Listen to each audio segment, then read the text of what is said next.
સુરત શહેરમાં 7 વર્ષની દીકરીને દીક્ષા આપવાના મુદ્દે ચાલી રહેલા વિવાદમાં આજે સુરત ફેમિલી કોર્ટમાં મહત્વપૂર્ણ સુનાવણી યોજાઈ હતી।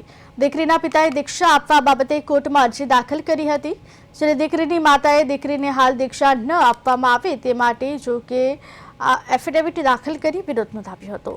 આ મામલે અગાઉ કોર્ટ દ્વારા દીકરીની દીક્ષા પર તાત્કાલિક સ્થગિતનો હુકમ આપવામાં આવ્યો છે। આજની તારીખે પણ કેસની સુનાવણી થઈ હતી, ત્યારે બંને પક્ષના વકીલો ફેમિલી કોર્ટમાં હાજર રહ્યા હતા। ફેમિલી કોર્ટમાં સુખદ સમાધાન સાથે નિર્ણય કરવામાં આવ્યો છે। દીકરીની દીક્ષા સ્થગિત કરી છે। આજથી પતિ પત્ની હવે સાથે રહેશે અને પતિ હવે આ કેસમાં આગળ લડવા નથી માંગતા। બંને પક્ષના વકીલની દલીલ બાદ મહત્વનો ચુકાદો આપ્યો છે। બંને વકીલોએ નિર્ણયને આવકાર્યો છે।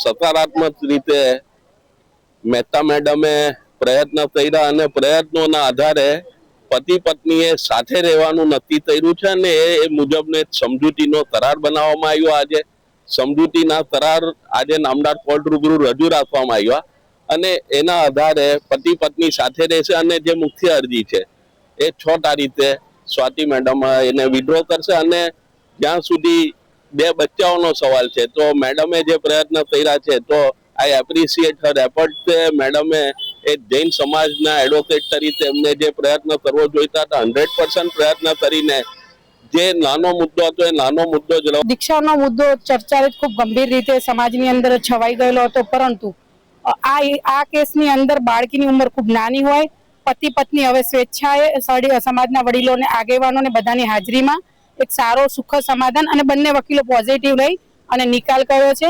આજ રોજ સમાધાન નામદાર કોર્ટમાં રજૂ કર્યું છે। હવે પતિ પણ હવે આગળ કેસ ચલાવવા માંગતા નથી તેવું નામદાર કોર્ટને ડિક્લેર કરશે 6 તારીખે અને આજથી બંને પતિ પત્ની સારી રીતે સાથે રહેવા માટે જશે અને બંનેના બાળકોનું ભવિષ્ય આગળ સારી રીતે નીકળે અને ભવિષ્યમાં દીક્ષા પણ લે તો તેવી બંને પતિ પત્ની સાથે મળી અને